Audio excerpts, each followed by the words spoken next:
if you can see that the way you roll is resulting in injuries for training partners, then you are going to break the universal trust of jiu-jitsu, which is you can roll really hard, but someone shouldn't have to have time off because you went beyond where you needed to go. Ladies and gentlemen, welcome to another Bulletproof for BJJ podcast. Q&A for BJJ. You've called in, you've left us some questions. We will bring the answers and help you all. Leave us one for the next episode, bulletproofforbjj.com, podcast page, record a voicemail. First one coming in from your boy, John. So I'm a little bit older and I've been doing jiu-jitsu for quite a while, purple belt. Nice. Quite a while, however long that is, 6 years or something like that.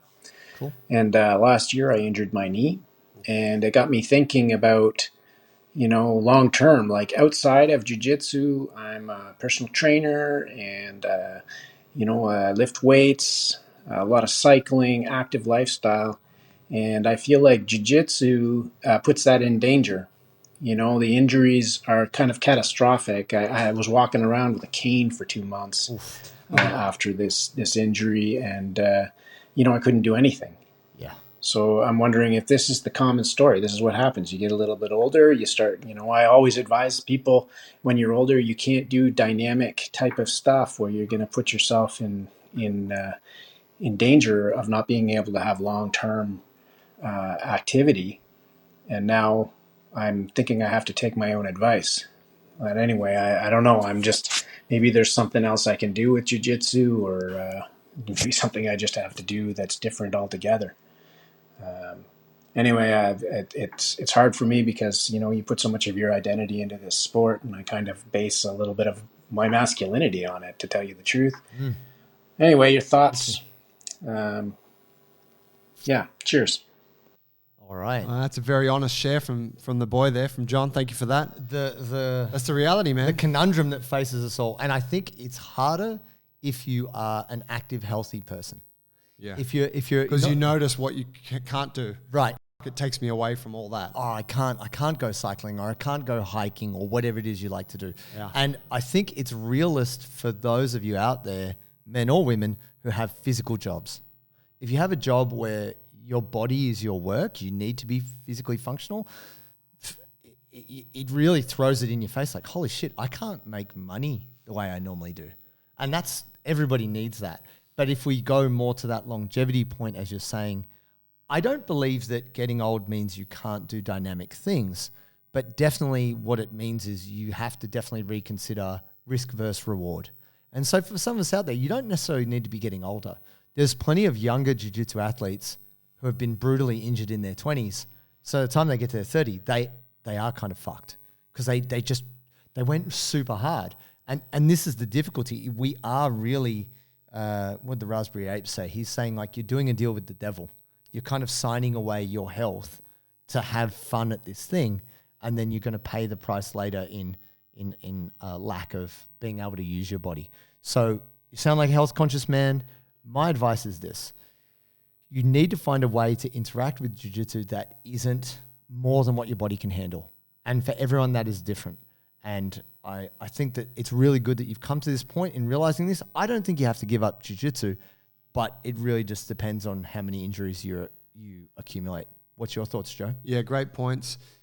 To tell a story of a friend of ours, Jess Fraser. Yes. Who said to me explicitly, when I can no longer be the hammer, I will quit jiu-jitsu. And that is Jess knows exactly what she wants from jiu-jitsu. Yes. And so she's like, when I can no longer get what I want, I'm going to quit. And I'm going to do other things. Yeah. Skateboard, powerlift. Yeah. She's an active individual. Surf. Yeah.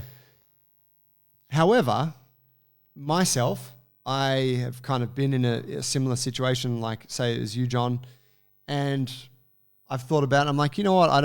I'm happy to change how I engage with jiu-jitsu, at least for now. I can still be the hammer a little bit sometimes. White belts look out.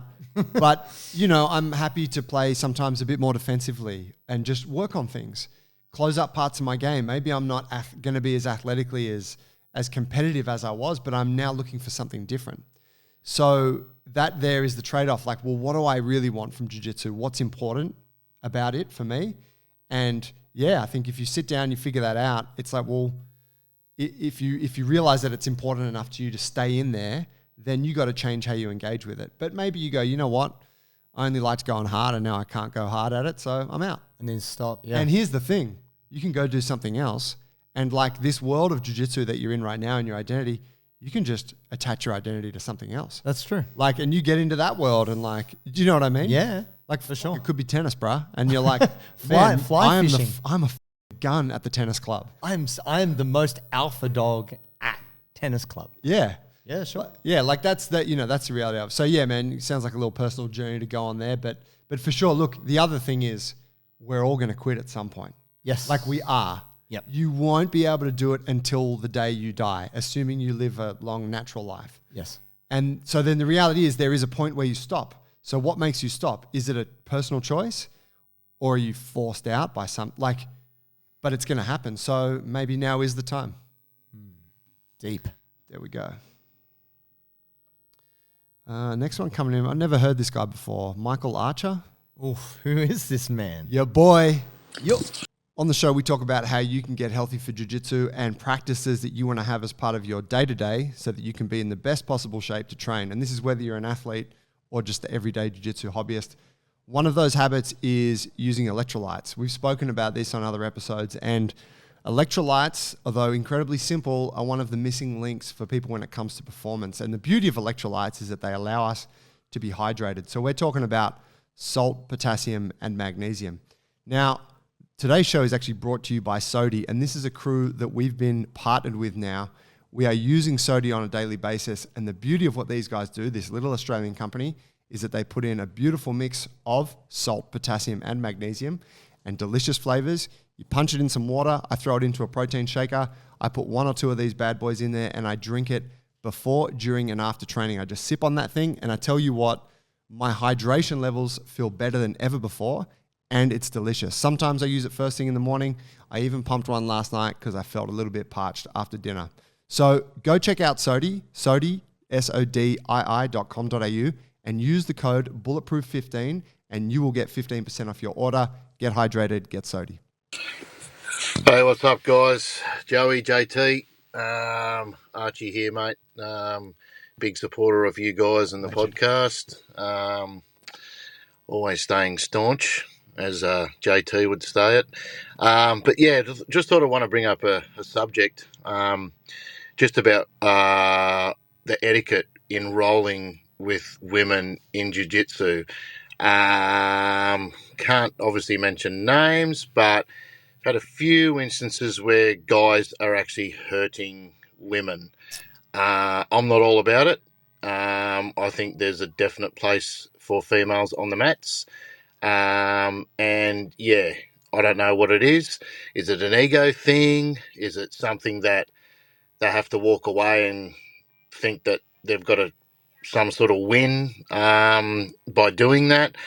But yeah, I know some clubs are sort of male dominant, and that other clubs are mixed. There's obviously some women that have jiu-jitsu gyms as well, which is great.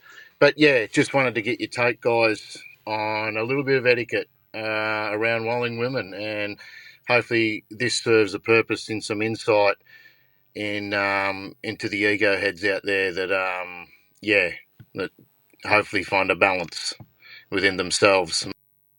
Yes, Mr. Mick. What a Legend. Archer. He's a legend. He's one of our OGs in the program. Yep, Shout day out. one.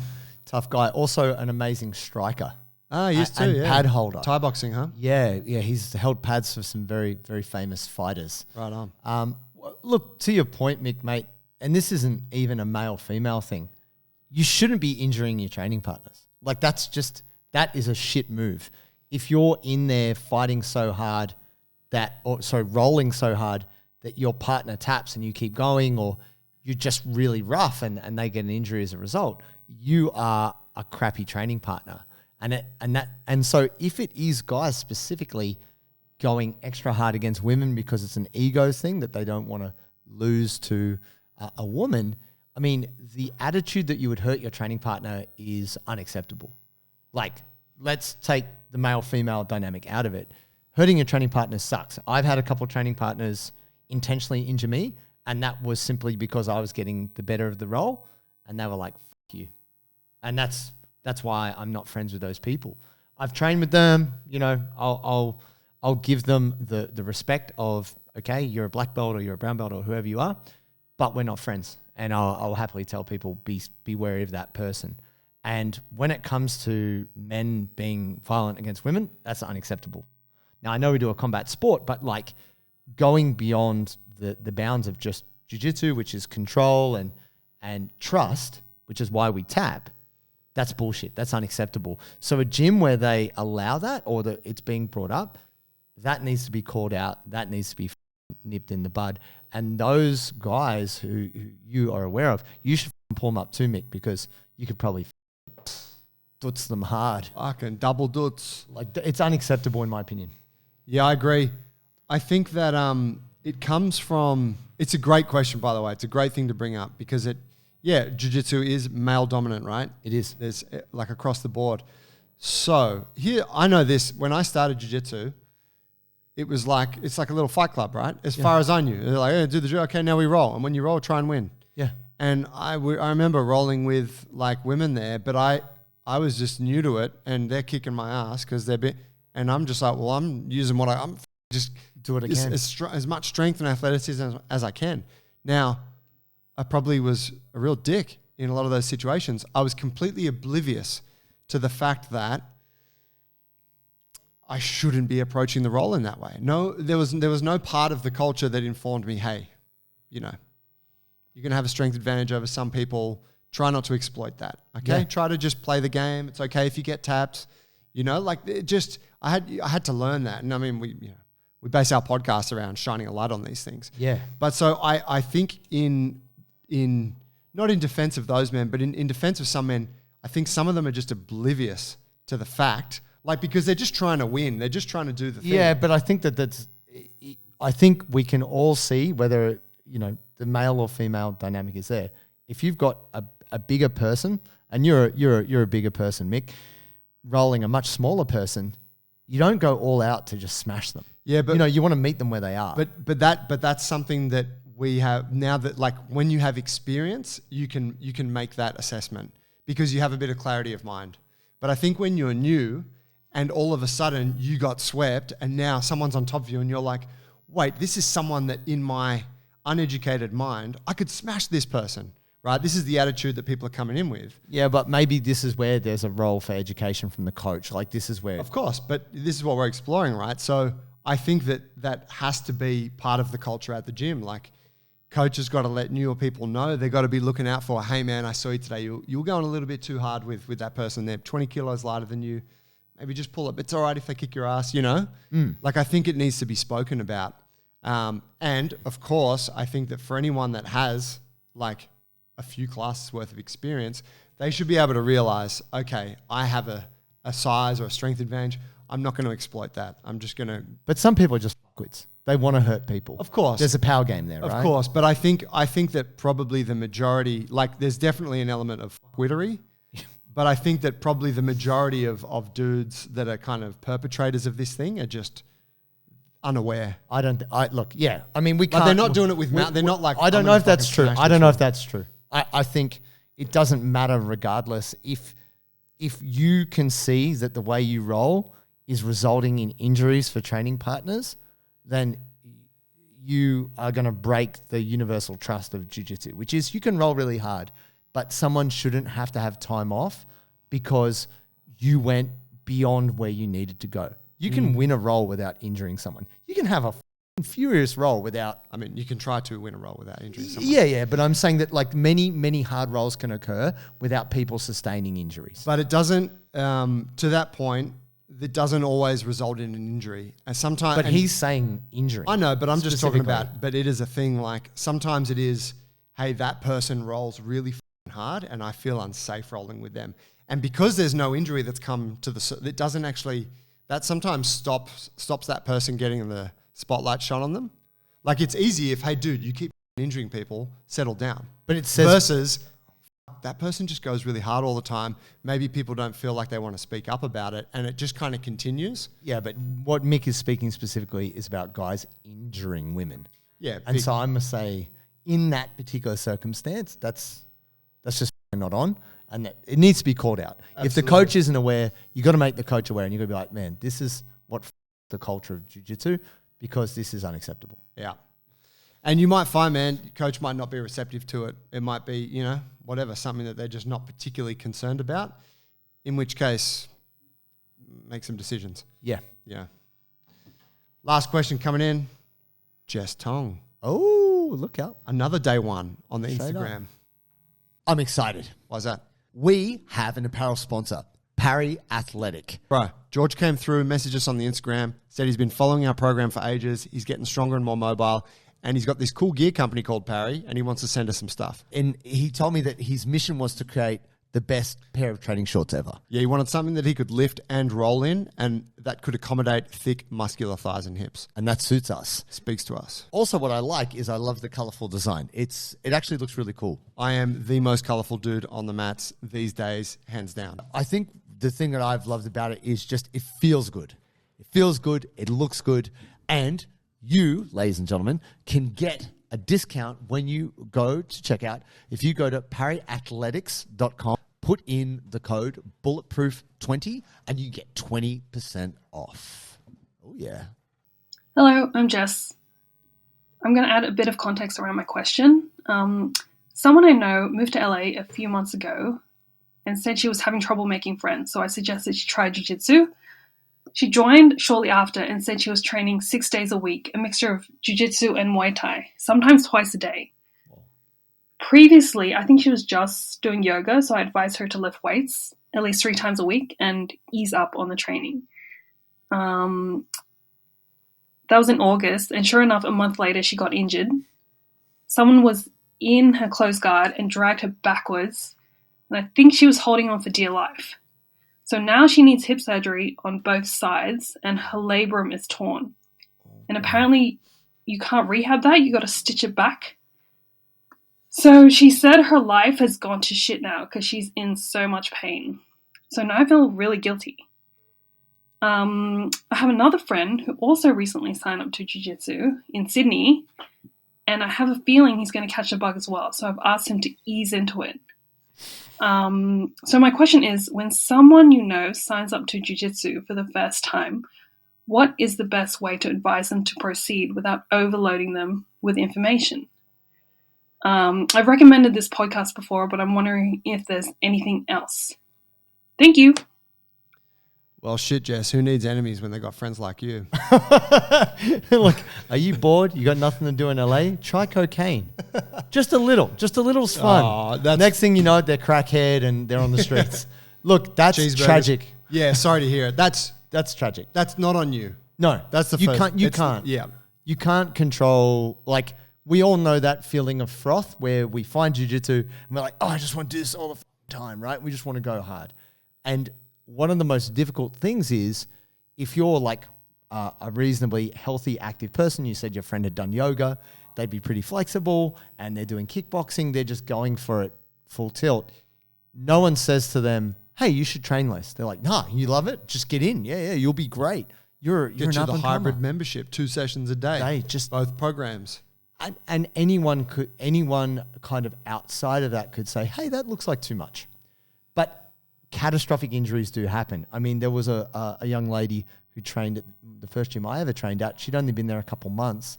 She had to have a double knee reconstruction because someone had gone for a double leg takedown, had done the leg wrap around behind the heels and double hyperextended both knees. Oh, God. So this woman was in double knee braces. It took her almost a full year to come back from.